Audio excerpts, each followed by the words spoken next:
Hola, te habla Carla por acá. ¿Cómo va tu semana?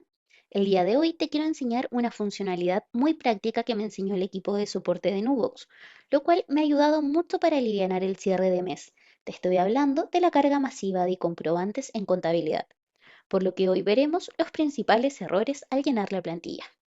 Lo primero que debemos hacer es revisar nuestra plantilla. Aquí quiero cargar dos comprobantes de pago para facturas.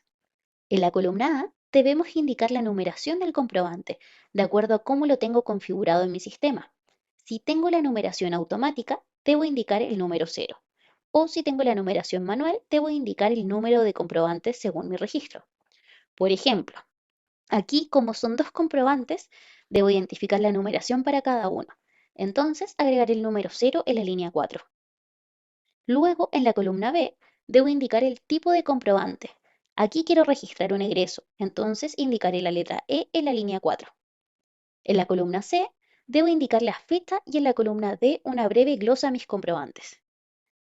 También debo indicar mis cuentas asociadas al comprobante en la columna E y una breve glosa para cada cuenta en la columna F.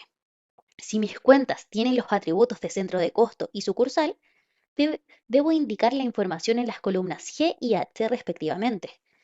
Los montos de cada comprobante lo debo indicar en la columna I, si el monto va al debe, y en la columna J si el monto va en el haber.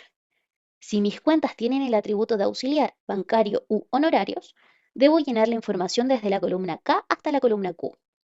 Por ejemplo, en mi plantilla, la cuenta 2116-01 tiene el atributo de auxiliar y la cuenta 1101-03 tiene el atributo bancario. En la columna K debo indicar A si es auxiliar y B si es bancario.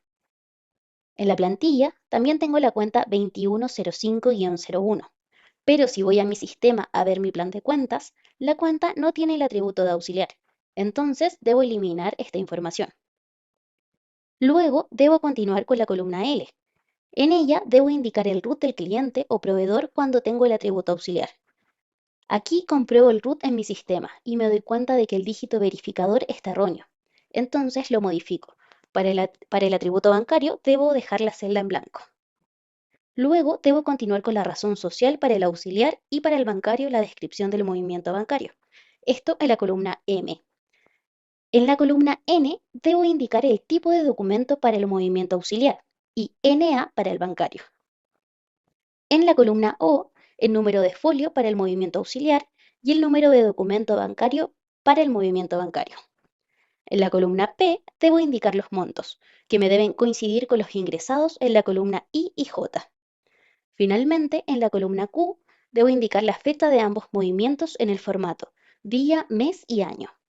Ahora guardaremos las modificaciones a la plantilla y vamos al sistema de contabilidad para intentar cargarla.